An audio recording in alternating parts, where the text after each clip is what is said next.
Muy bien, pues me alegro mucho de que podamos seguir en nuestra exposición, nuestro estudio del Evangelio de Lucas después de un tiempo de interrupción. Em, Tampoco pasa nada porque realmente en el transcurso del Evangelio de Lucas, en esos tres capítulos que nos restan, el 22 hasta el 24, realmente cuenta lo que se llama la historia de la pasión de Cristo, de sus sufrimientos, su muerte y su resurrección. Y por lo tanto, después de este mensaje del capítulo 21, donde él anuncia la destrucción de Jerusalén, ahora es un inciso. Así que en ese sentido no pasa nada, no nos ha supuesto un trastorno irrecuperable, sino es ahora otra etapa, vamos a decirlo así, y de cierta manera esa interrupción nos vino de una forma bastante natural. Bueno, antes de llegar en los detalles de esta lección, vamos a pedirle al Señor que Él nos guíe en ese tiempo y que lo que estudiemos sea no solamente de provecho para nosotros, sino también para su gloria. Señor, gracias te damos por reunirnos una vez más y gracias muchas, Señor, por esa posibilidad de abrir nuestras Biblias para ya emprender el viaje por los últimos tres capítulos del Evangelio de Lucas. Señor, pedimos que nosotros al intentar comprender lo que está escrito, te pedimos que lo hagas de una forma para que tu nombre sea glorificado en nuestras vidas. Al mismo tiempo te pedimos, Señor, que nos ayudes a no dejar fuera ningún detalle que sea importante. Por lo tanto, Señor, pedimos tu bendición y te damos las gracias que estás con nosotros en estos momentos. En tu nombre, Señor. Amén. Bien, bueno, empezamos con el inicio. Hoy nos toca los versículos 1 al 34, y el tema es evidente, es la traición y la última cena. Por eso escogí esa foto porque, bueno, ya intriga un poco, y de cierta manera nos allana el camino hacia esos versículos dramáticos importantes a la vez. Entonces, vamos a hablar de esa conspiración contra Jesús, el Hijo, de la cual, por ejemplo, habla el Salmo 2, ¿no? Nos vamos a dar cuenta que en esto todo el mundo se pone de acuerdo, tanto el poder religioso como el poder secular. Todos están en contra de este elegido de Dios que nos trae la salvación. Y luego también vamos a ver algunas otras cosas. Jesús, por ejemplo, instaura algo que todos conocemos, que es la Santa Cena. Aquí vamos a ver algunas cosas interesantes. Por ejemplo, no voy a dilatar los detalles, pero algunas cosas se nos van a resolver sabiendo qué orden los discípulos tenían alrededor de la mesa. Me vas a decir, bueno, ¿y esto qué tiene que ver con el texto? Bueno, lo verás, ¿vale? Y luego el tema de la negación de Pedro. No es una traición, es una negación. También vamos a hablar en qué consiste la diferencia. Bien, entonces vamos a seguir. Y ahora, un segundo. A ver, así. Vamos a hablar de estos cinco pasajes realmente del cual se compone nuestra lección de hoy. Primeramente, el tema de la conspiración y de la traición, allí prácticamente se sienta la base para lo que sigue en los próximos tres capítulos. Conocemos a esa figura trágica que es Judas Iscariote. Luego, la mayor parte de lo que vamos a estudiar hoy tiene que ver con la última cena, que forma parte de la Pascua, de la cena de la Pascua. También vamos a intentar entender cómo fue la liturgia y en qué parte se inauguró la Santa Cena, para decirlo así. Y luego el anuncio de la traición. Jesús ahí revela que será traicionado y de cierta manera también revela quién le va a traicionar. Y ahora surge la pregunta, ¿y por qué los demás discípulos no le mataron a Judas en el acto? ¿Vale? Bueno, de esto vamos a hablar. Y luego esa disputa entre los discípulos, ¿quién es el mayor entre ellos? Eso es muy interesante, justamente en ese contexto. Y luego el tema de la predicación de Pedro. No porque Pedro predique, sino porque el Señor le predica a Pedro, ¿vale? Esto será una de las grandes lecciones en su vida, sin lugar a duda. Entonces, los temas principales, hay varios: el tema de la redención, el tema de la traición, la humildad y el tema de la preparación espiritual. Esto nos toca hoy. Bien, como siempre vamos a leer los pasajes correspondientes y vamos a empezar con los primeros dos versículos. Dice, estaba cerca la fiesta de los panes sin levadura, que se llama la Pascua. Y los principales sacerdotes y los escribas buscaban cómo matarle, porque temían al pueblo. Bueno, simplemente para explicarlo, la fiesta de los panes sin levadura es una de las tres fiestas obligatorias del calendario festivo judío.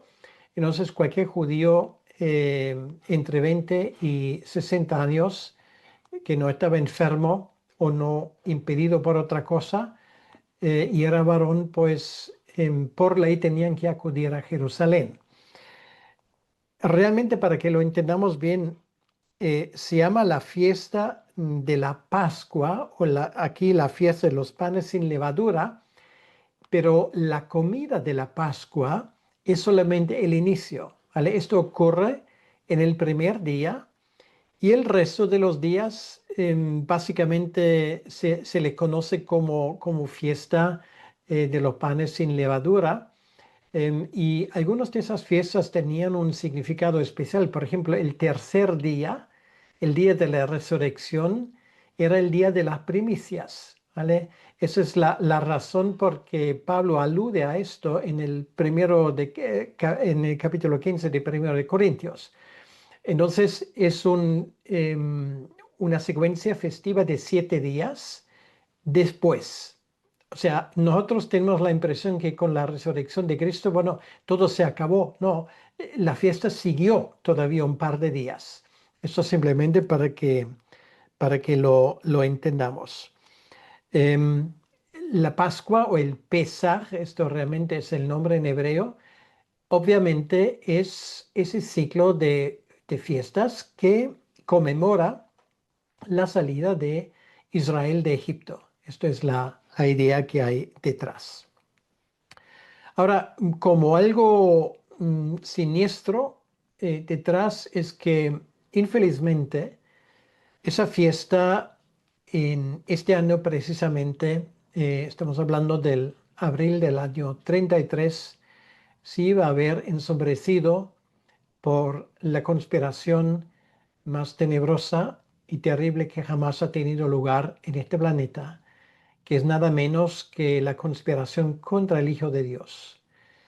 Em, Siguiendo de cierta manera, de forma inconsciente, la pauta de Herodes, Herodes el Grande, el asesino de los niños, que actuó según la norma: si este es el Mesías, yo le mataré. Y esto es exactamente lo que ahora se han propuesto aquí se les nombra principales sacerdotes y los escribas, quiere decir la nomenclatura religiosa de Israel, tienen precisamente este intento. El Mesías que estaban esperando desde hace siglos, para no decir milenios, se ha revelado y a ellos no les ocurre mejor idea que matarle.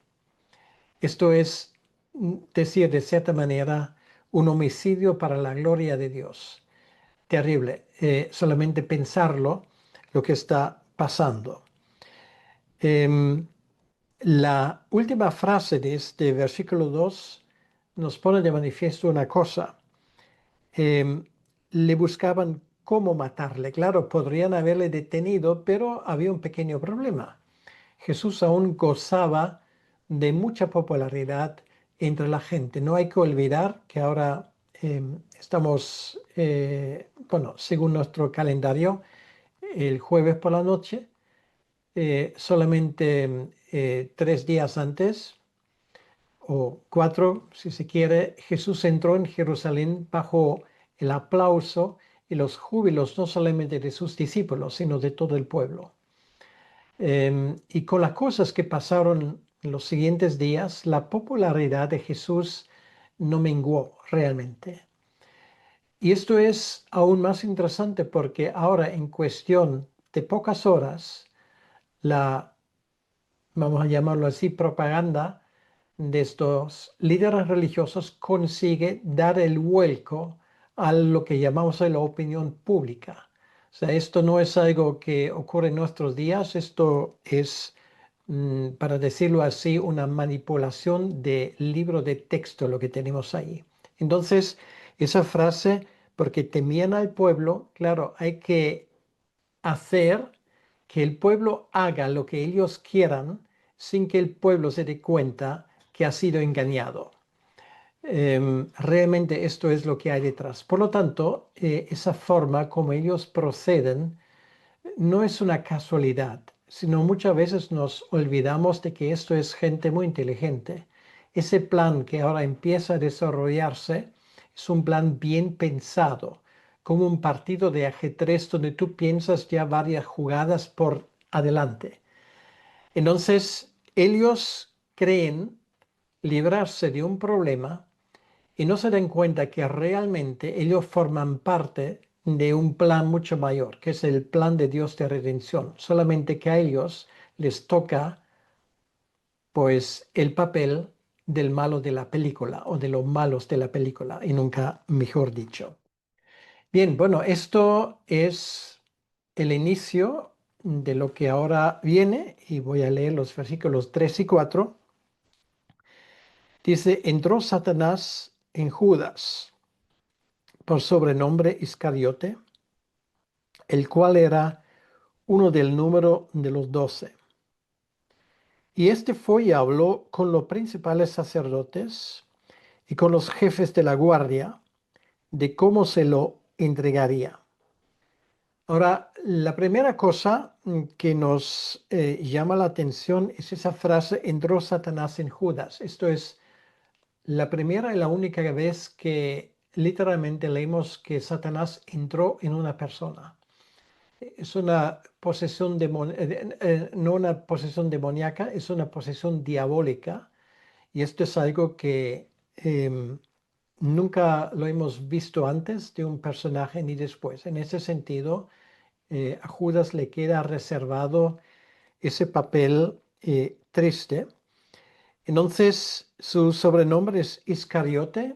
En hebreo esto es Ish Keriot. Ish significa el hombre y Keriot es un pueblo en los alrededores de Jerusalén.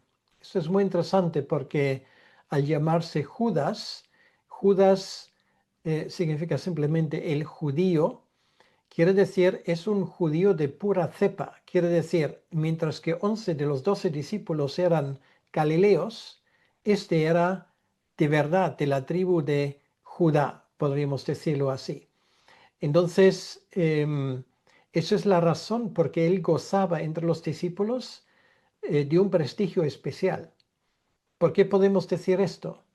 Bueno, él guardaba la caja y la caja solamente guarda aquel que tiene la confianza de todo el mundo. Creo que esto es de cajón.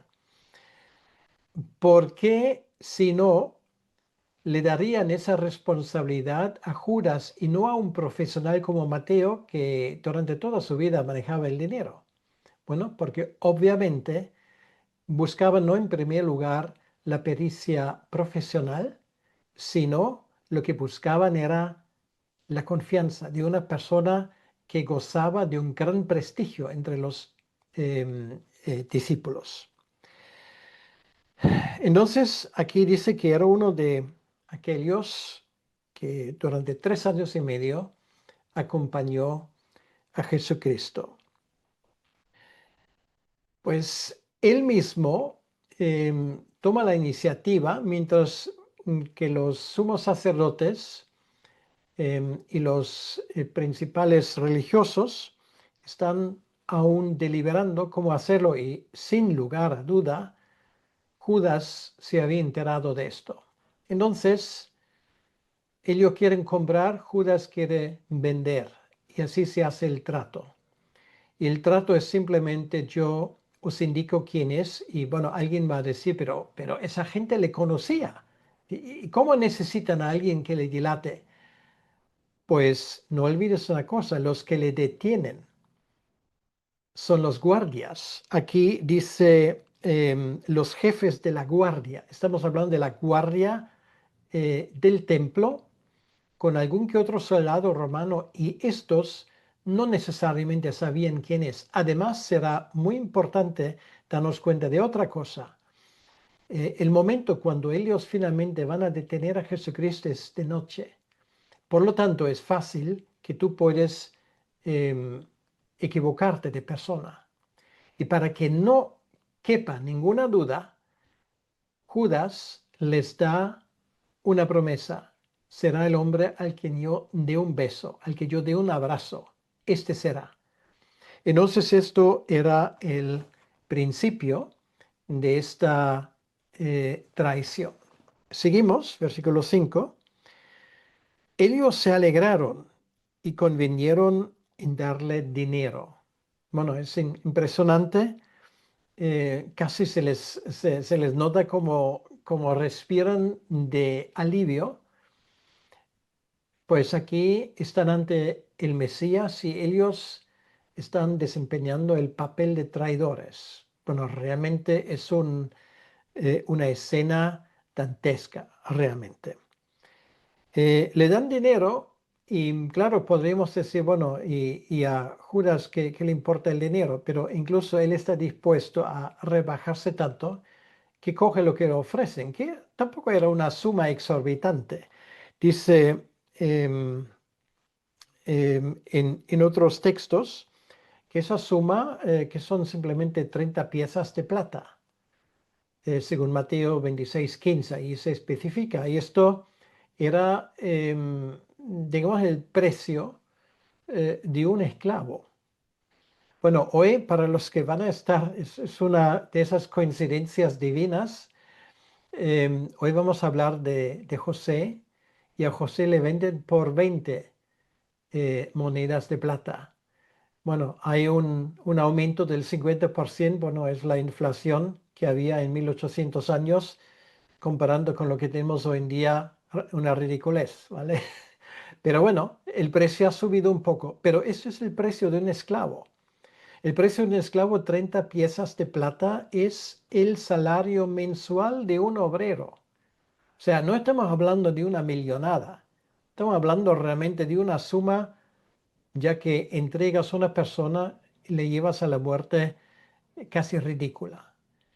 Y nos damos cuenta que de una cosa que esto expresa el valor en dinero del Mesías en los ojos del mundo. Quiere decir, para el mundo no vale para nada.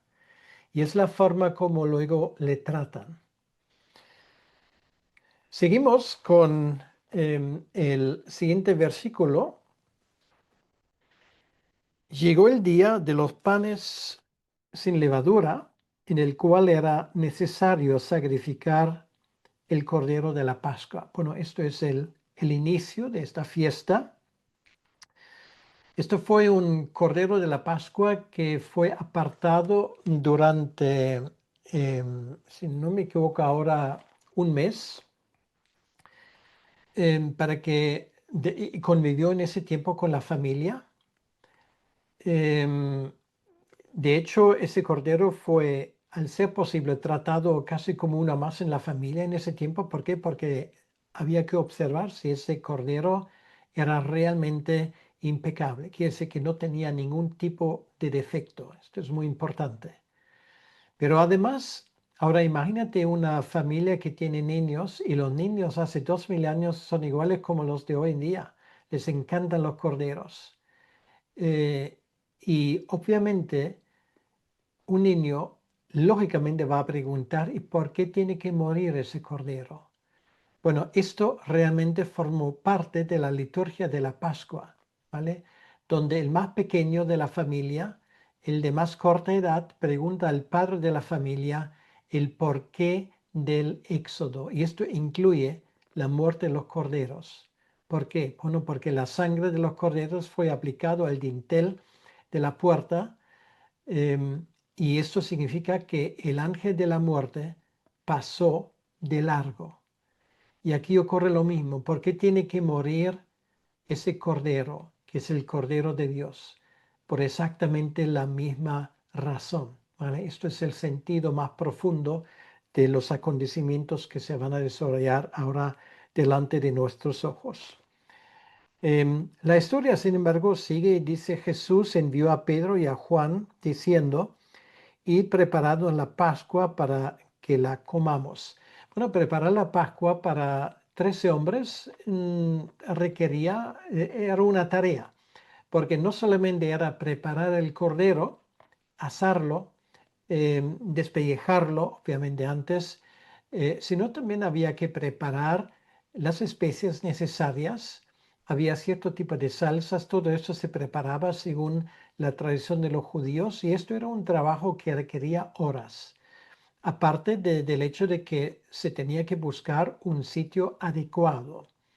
De este sitio vamos a hablar un poco más adelante. Bueno, esto es el mandamiento que Jesús les da. Y dice: ellos le dijeron, versículo 9, ¿dónde quieres que la preparemos? Él les dijo: he aquí, al entrar en la ciudad, os saldrá al encuentro un hombre que lleva un cántaro de agua, seguidle hasta la casa donde entrare. Y decid al padre de familia de esa casa: el maestro te dice, ¿dónde está el aposento donde he de comer la Pascua con mis discípulos? Entonces se los mostrará un gran aposento alto, ya dispuesto, preparad allí. Fueron pues y hallaron como les había dicho, y prepararon la Pascua. Entonces es muy interesante porque esto suena a casualidad, pero no creo que haya sido así. Obviamente Jesús y el dueño de la casa eran conocidos, y el dueño de la casa no era nadie menos que María, la madre de Juan Marcos, que lo conocemos del libro de los Hechos. Este era el aposento alto donde luego la iglesia primitiva también se iba a encontrar para orar. Entonces, el hombre allí que lleva el cántaro no era el esposo de María, sino posiblemente era uno de sus siervos, porque una persona, digamos, dueña de una casa tan importante, jamás en público llevaría un cántaro, ¿vale? Para eso tenía sus siervos, y no solían hacer esto. Entonces, todo indica que Jesús conoce a María de antes, y ahora no quiero entrar en demasiados detalles, pero eso se ve entre otras cosas en el hecho de que Juan Marcos, el autor del segundo evangelio, aparece con toda probabilidad como aquel joven que fue pillado y luego dice que salió desnudo. Bueno, desnudo quiere decir en paños menores, no completamente desnudo obviamente, sino lo que le quitaron era el manto que llevaba encima. Y esto con toda probabilidad era Juan Marcos. ¿Vale? Esto lo explico en mi exposición del Evangelio de Marcos con el pasaje correspondiente. Hoy no hay tiempo para entrar en esto. Bien, entonces se trata de una casa de dos andares, cosa que dilata, una vez más lo digo, que la persona en cuestión era una persona pudiente, porque esto era muy raro encontrar algo así, de ese tamaño en Jerusalén. Y efectivamente allí los discípulos tenían ahora la tarea de preparar esta fiesta. Y ahora, pues quiero por lo menos de una forma breve hablar un poco de la liturgia de esa fiesta, de la Pascua, porque eso tiene que ver también con la Santa Cena. Entonces, aquí lo pongo por escrito, vamos a leerlo juntos, pero luego tranquilamente lo puedas mirarlo y repasarlo. Entonces, la Pascua judía es una celebración milenaria porque esto empieza en el año 1446 a.C., en esta primera noche en Egipto, cuando los israelitas salen. Allí Jesús reinterpreta a través de esa última cena y instaura la nueva cena, la Santa Cena, para decirlo así, y le da un sentido completamente nuevo, porque ahora la cuestión no es la salida de Egipto, ahora la cuestión es la salida de la perdición y del pecado, quiere decir la nueva vida. Ahora, comprender esa liturgia nos ayuda a apreciar la profundidad de la Santa Cena. Empezamos con el punto número 1. Lo primero, que había un ritual de preparación. Quiere decir que la casa había que em, quitar, de la casa había que quitar todos los restos de levadura. Esto fue limpiado concienzudamente y luego se selecciona y se sacrifica el cordero, es lo que acabamos de ver. En el calendario judío siempre el mismo día, el día 14 de Nisan, que es según nosotros, según nuestro calendario, el día 1 de abril del año 33. Perdón, el 2 de abril del año 33. Eso prefigura el sacrificio de Cristo, obviamente. Bueno, si nos sentamos en nuestro espíritu en esa mesa, lo primero que hay es una ceremonia inaugural. Se bendice el cordero, se bendice el vino y hay una recitación de lo que se llama el Kiddush, que es una bendición, donde podríamos llamarlo casi como una oración inaugural. Se encienden las velas para iniciar la festividad solemne. Y luego se empieza a narrar la historia del Éxodo. Esto se hace no necesariamente según el texto de la Biblia, sino según el texto es un texto realmente del Talmud, de la Haggadah, que relata la liberación de Egipto, fomentando la participación de los hijos con preguntas y respuestas. Era como una liturgia, por ejemplo, empieza el más pequeño, ¿y por qué celebramos esto?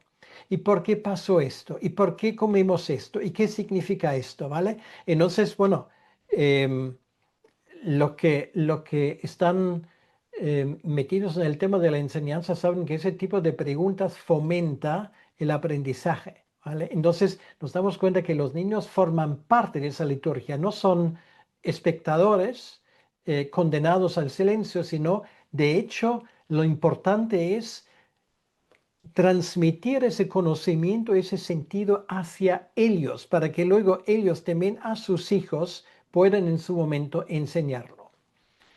Luego, después de eso, se procede al consumo del cordero asado. Hay hierbas amargas, donde, bueno, cada hierba tiene su significado, en eso no vamos a entrar ahora, pero simbolizan, por ejemplo, las lágrimas, simbolizan la amargura del cautiverio y todo esto. Y se comen los panes sin levadura. Bueno, te puedo asegurar una cosa, si alguna vez participas en una Pascua, no es un deleite culinario, ¿vale? O sea, no es esto la idea, en absoluto. O sea, si lo juzgamos por esto, hay comidas bastante mejores y más sabrosas, pero esto no es la idea que hay detrás. ¿Ok? Estos panes sin levadura se llaman los matzot o matzah en singular, acompañados de 4 copas de vino. Bueno, ahora esto es interesante porque al final los participantes pues tienen ingerido una cantidad, bueno, no menor de vino.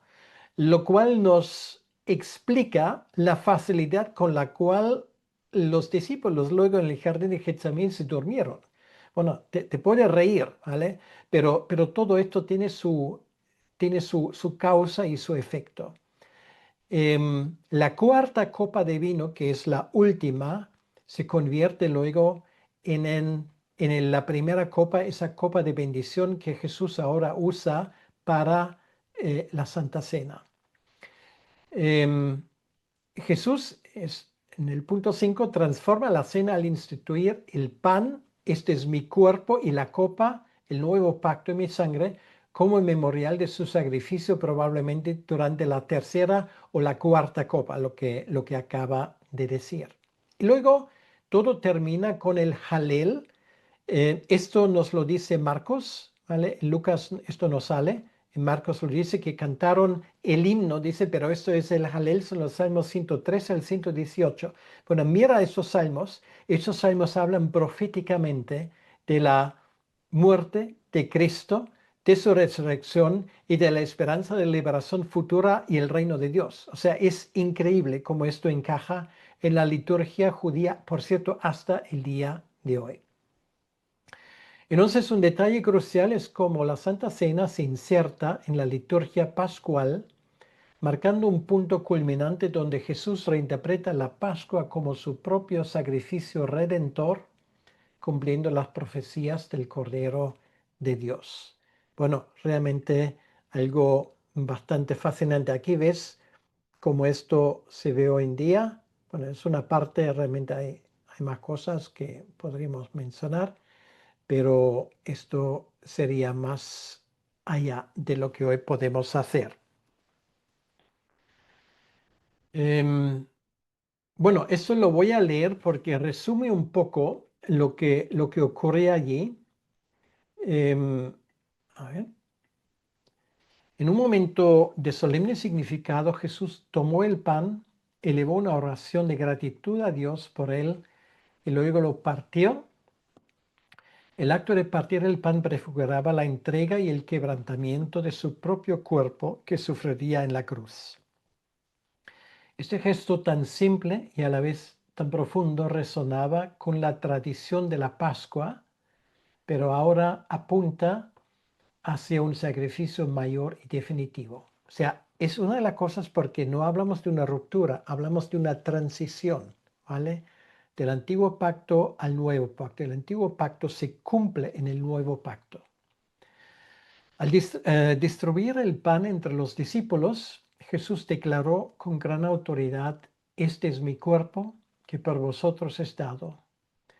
Esta afirmación no era meramente simbólica, sino que establecía una conexión intrínseca entre el pan material y su sacrificio redentor, proveyendo alimento espiritual y perdón a todos los que creen en él. Esa es la razón por la cual lo celebramos hasta el día de hoy. Realmente estamos en una tradición, ahora cuéntalo, de 3446 años. Bueno, años arriba, años abajo, ¿vale? Quiere decir más de 3 milenios, 3 milenios y medio. eh, Estamos celebrando realmente cuando en nuestras iglesias estamos celebrando la Santa Cena. Finalmente Jesús les instruyó a hacer esto en memoria de mí. Con estas palabras instituyó la práctica fundamental de la comunión cristiana, un memorial perpetuo que invita a los creyentes de todas las generaciones a recordar y proclamar su muerte redentora hasta su segunda venida. Este rito se convierte en un recaudatorio constante de su amor incondicional y su pacto con la humanidad.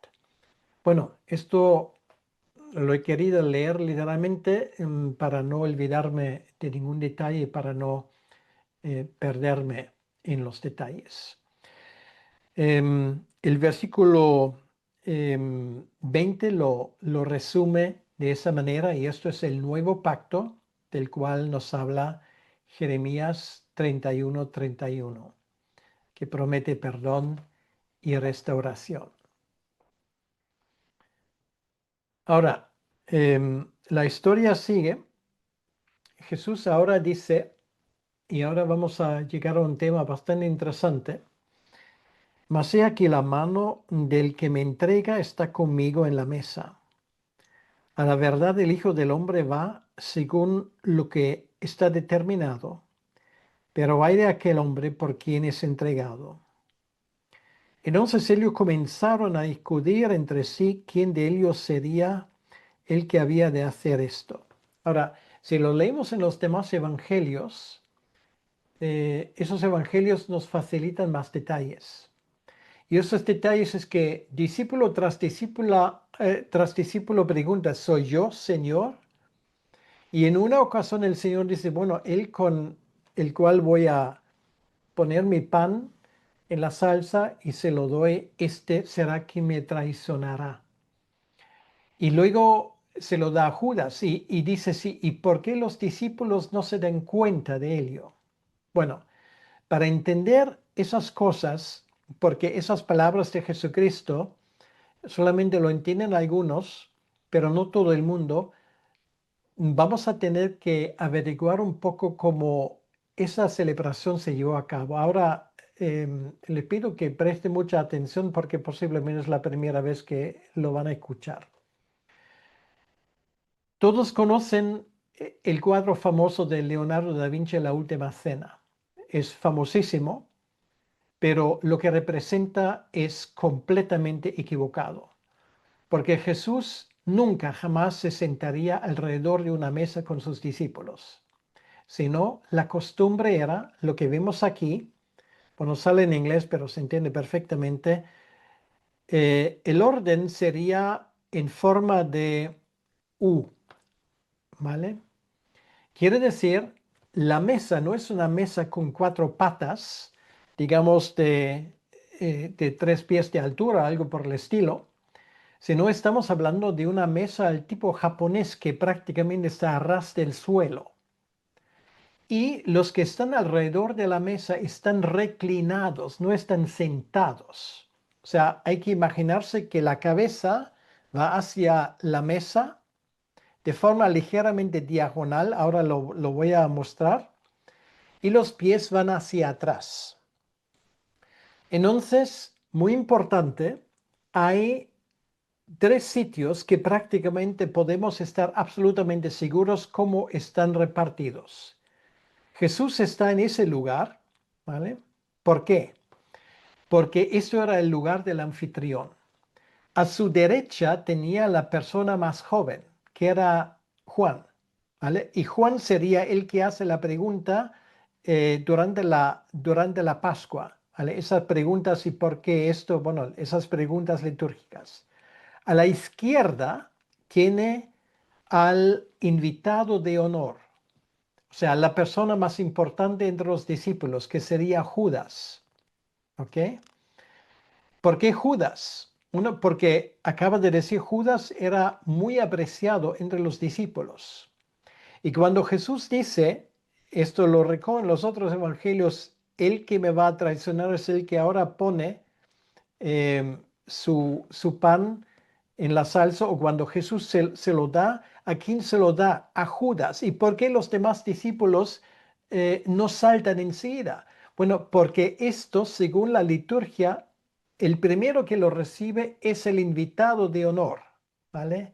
Entonces, ninguno de los discípulos lo entendió. Quiere decir que ellos lo ven, pero no le dan más importancia, porque Judas, de todos modos, al ser el más importante, lo recibiría.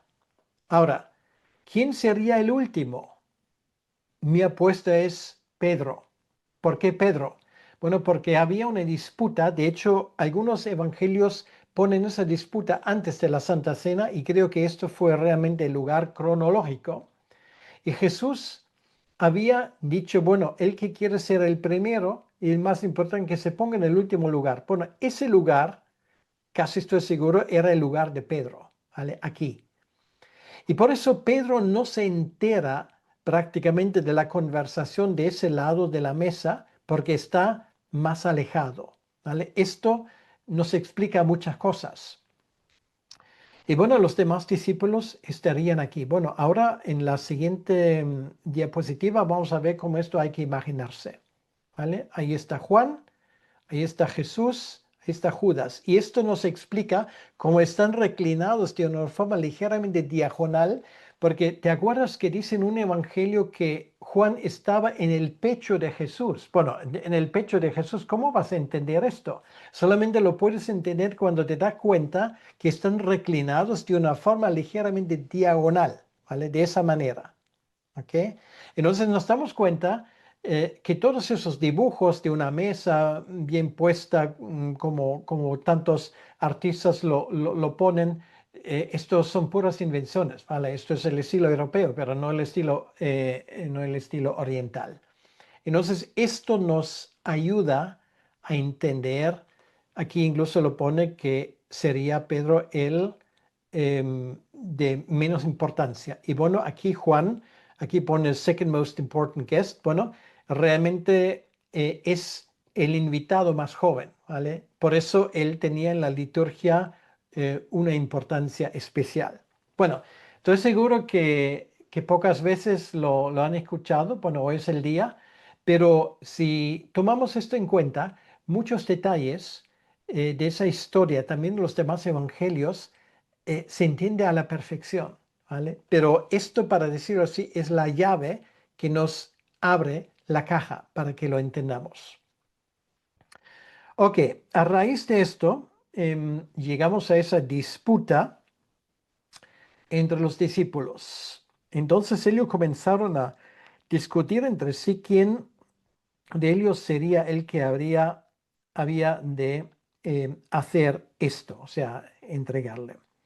Hubo también entre ellos una disputa y una vez más, esa disputa con todo lo que indica fue anterior a la celebración de la Pascua. Lucas lo pone aquí por lo que sigue después. Hubo también entre ellos una disputa sobre quién de ellos sería el mayor. Pero él les dijo, los reyes de las naciones se enseñorearán de ellas y los que sobre ellas tienen autoridad son llamados bienhechores. Mas no así vosotros, sino sea el mayor entre vosotros como el más joven y el que dirige como el que sirve. ¿Te das cuenta otra vez de la forma como estaban reclinados los discípulos? El más joven, el más insignificante, estaba en el lugar de honor. El más importante, al quien Jesús ha dicho, tú eres Pedro, y sobre esta roca edificaré mi iglesia. O sea, el que es el primus inter pares, el primer entre iguales, sería Pedro. Tenía una tarea destacada entre los discípulos. Él se pone en el último lugar, ¿vale? Entonces allí tienes la explicación de esto. Y luego sigue, porque ¿cuál es mayor, el que se sienta a la mesa o el que sirve? No es el que se sienta a la mesa, mas yo estoy entre vosotros como el que sirve. Y esto otra vez se explica por la forma como están, porque Jesús, siendo el anfitrión, es el responsable de la fiesta. Quiere decir, aunque Él no literalmente sirve en la mesa, pero Él hace de servidor, es el que invita y en ese sentido es servidor de los demás. ¿Vale? Allí tenemos la respuesta. Luego, la cosa sigue, dice versículo 28, pero vosotros sois los que habéis permanecido conmigo en mis pruebas. Yo pues os asigno un reino, como mi Padre me lo asignó a mí, para que comáis y bebáis a mi mesa en mi reino y os sentéis en tronos juzgando las 12 tribus de Israel. Entonces, bueno, esto ya es una proyección hacia adelante donde Jesús habla de que efectivamente lo que Pablo expresa en 1 Corintios, no sabéis que nosotros juzgaremos al mundo, ¿vale? Quiere decir que en algún momento serán los apóstoles y también a los que sigan a los apóstoles, a los que sigan a Jesucristo, que van a tener lugares de importancia duradera en el reino de Dios. Ahora, esto nos lleva al último episodio que vamos a considerar hoy, y el protagonista otra vez será Pedro. Entonces, como Pedro se había puesto en el último lugar, quiere ser el siervo de todo. Bueno, Pedro era una persona muy impulsiva, ya le conocemos, ¿no? A veces está exagerando y a veces, como se suele decir, el tiro le sale por la culata y ahora otra vez va a meter la pata hasta el fondo, como se suele decir. Dijo también el Señor: Simón, Simón, y aquí Satanás os ha pedido para zarandearos como a trigo. Y esto, lo que leemos aquí, es una vez más muy interesante y vale la pena que nos fijemos en los detalles. Si vamos a Marcos capítulo 14, el versículo 27 dice, bueno, por cierto, en el 26 dice, cuando hubieron cantado el himno, salieron al monte de los olivos. Bueno, ese himno es lo que acaba de decir Salmo 113 al Salmo 118. Pero luego dice, entonces Jesús le dijo, todos os escandalizaréis de mí en esta noche, porque escrito está, heriré al pastor y las ovejas serán dispersadas. Em, si si solamente leemos esto, bueno, Lucas aquí nos facilita un dato adicional. Quiere decir que no es solamente Satanás que aquí actúa a sus anchas y a su manera, sino lo que dice aquí, que Satanás os ha pedido para zarandearos como a trigo. ¿A quién lo pide? Obviamente a Dios. ¿Vale? Esto es un paralelismo obviamente a Job capítulo 1, 6 al 12, donde Dios le pone límites a Satanás. ¿Vale? Quiere decir, esto es muy importante, que en primer lugar, el poder de Satanás no es ilimitado. De hecho, Satanás solamente tiene tanto poder como Dios le permite. Muy importante para que lo entendamos como creyentes. Bueno, de hecho, la semana que viene voy a hablar sobre ese texto en Santiago, donde también el diablo aparece y nuestra estrategia frente a él, ¿vale? O sea, Satanás ha sido vencido, es vencible y no supone ningún peligro para el creyente si el creyente se comporta de forma correcta, ¿vale? Esto es muy importante. O sea, Dios le pone coto al poder de Satanás. Y ahora, para ahondar esto, vamos por un momento a Zacarías capítulo 13, versículo 7, porque es de allí donde viene la cita. Zacarías 13, 7. Ahí dice, levántate, oh espada, contra el pastor y contra el hombre, compañero mío, dice Yahvé de los ejércitos, hiere al pastor y serán dispersadas las ovejas. Dice, hiere al pastor, y aquí el versículo nos lo puntualiza y dice, bueno, es el texto de Marcos 14. Si vamos ahí a volver un momento, Marcos 14, 27. Aquí dice, heriré al pastor, ¿vale? No solamente se dice a la espada hiera al pastor, sino heriré al pastor. ¿Quién lo hace? Realmente es Dios quien tiene la actuación soberana en este caso. Y esto es muy importante. No es el diablo quien llevó a la cruz a Cristo. El diablo es simplemente una herramienta. Es Dios mismo quien lo hace. Quiere decir que esto es el plan de salvación de Dios. No es que Dios le sigue a la estrategia de Satanás. y lo convierte en lo mejor. Esto es la estrategia divina. Dios se sirve de Satanás para llevar a cabo todo esto. Quiere decir, no es el plan de Judas, no es el plan de los ancianos, es el plan de Dios. Jesús tenía que morir por nosotros, porque si no es así, no hay salvación. Entonces, muy importante. Esto es lo primero. Y luego la cosa sigue. Un momento, así. Pero yo he rogado por ti, dice Jesús, que tu fe no falte y tú, una vez vuelto, confirma a tus hermanos. Quiere decir que la razón por que Pedro no cayó en lo mismo que Judas es la intercesión de Cristo. ¿Vale? Quiere decir que Cristo ha rogado por Pedro y le dice claramente, lo vas a pasar mal, pero no vas a llevarte a ti mismo a la destrucción y al desastre. Ahora, Pedro no quiere escuchar esto, ¿vale? Porque Pedro se siente más fuerte que nunca y dice, Señor, dispuesto estoy a ir contigo no solo a la cárcel, sino también a la muerte.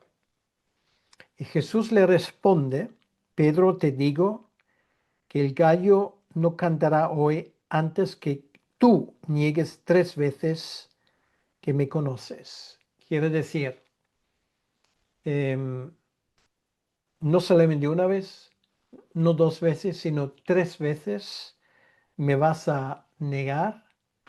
Y no va a ser uno de los demás discípulos, vas a ser tú, Señor Simón Pedro, que te sientes tan fuerte.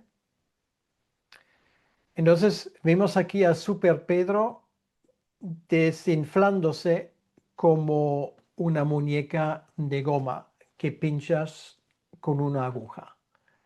Quiere decir, Jesús le reduce a su tamaño normal. Y esto simplemente le quiere decir a Pedro, Pedro, no te pongas como el que controla las cosas. El que controla las cosas soy yo. Y es por mi gracia que no vas a perder esa batalla y no por tu fuerza. Entonces, con esto llegamos al final ya y simplemente vamos a recordar algunas cosas. Esa traición y la negación después de Pedro reflejan la fragilidad humana frente a la fidelidad de Jesús. Una vez nos damos cuenta que es Él que controla cada paso. No le fue quitado su vida, Él dio su vida por nosotros. Esto es lo primero. Y luego esa narrativa contrasta la traición de Judas con la restauración de Pedro en el futuro. No hay una promesa así para Judas, pero hay una promesa para Pedro. Lo de Pedro es una negación. Lo de Judas es una traición. Lo de Pedro tiene luego un momento de arrepentimiento. Judas no muestra arrepentimiento, solamente muestra lástima de sí mismo. Ahí está la diferencia. Luego recordemos el tema de la institución del nuevo pacto, el pan partido, que es símbolo del cuerpo de Cristo molido por nosotros, la copa, símbolo de su sangre derramada del nuevo pacto. Esto es el momento donde la Pascua judía y la Eucaristía o la Santa Cena cristiana se juntan, tienen ese punto de enlace. Una vez más hablamos del rol de Satanás. Satanás influye, de hecho posee a Judas, busca zarandear a los discípulos, mostrando la lucha espiritual. Y ese término zarandear implica un proceso de purificación como el trigo. Quiere decir que es un momento de prueba para Pedro, pero Pedro va a salir de esa prueba como vencedor. Y una vez más, muy importante. El creyente no tiene que tener temor ninguno a Satanás, sino no le damos entrada en nuestra vida. Si estamos cerca de Cristo, podemos confiar absolutamente que Satanás no tiene más poder sobre nuestra vida que Dios se lo permite. Y si Él se lo permite, es solamente para nuestro bien. Satanás, en ese sentido, es simplemente una herramienta que Dios a veces usa también en la vida de un creyente. Por eso la pregunta, ¿esa aflicción viene de Dios o viene del diablo? Bueno, tú mismo ahora puedes dar la respuesta. En el último instante siempre viene de Dios, porque el diablo no tiene poder autónomo, ¿vale? Y esto es muy importante que lleguemos al punto de tener esa perspectiva teológica. Satanás es vencido, ¿vale? Es un enemigo, pero un enemigo vencido. Y luego lo último, la humildad como modelo.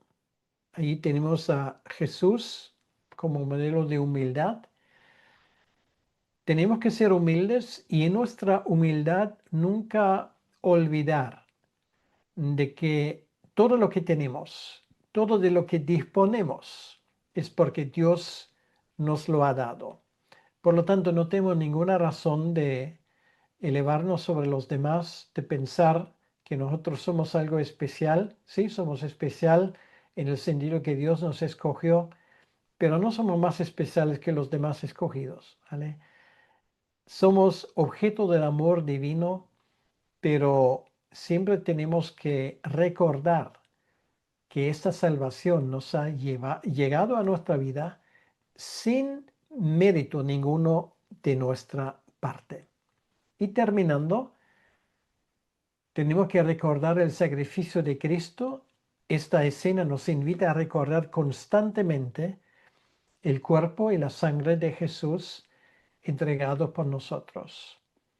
Nos sirve el ejemplo de Jesús como el ejemplo de humildad. Estamos llamados a servir y no a buscar ser servidos. Jamás, jamás debemos de olvidar esto. Y en tercer lugar, a pesar de nuestras debilidades, como Pedro, podemos ser restaurados y fortalecidos. Es la buena noticia. Y eso simplemente quiero decir, si en algún momento te sientes derrotado, si en algún momento Satanás te susurra, bueno, ya ves que tú no sirves para nada, no olvides nunca que Dios, que nuestro Señor Jesucristo te puede y te va a restaurar.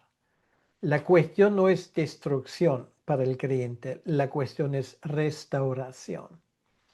Por lo tanto, nunca puedes caer más bajo que en las manos de Dios. No lo olvides. Bien, con esto vamos a dejarlo ahí. Y si tienes alguna pregunta sobre el texto o algo que tiene que ver con el tema, voy a intentar ayudarte con esto.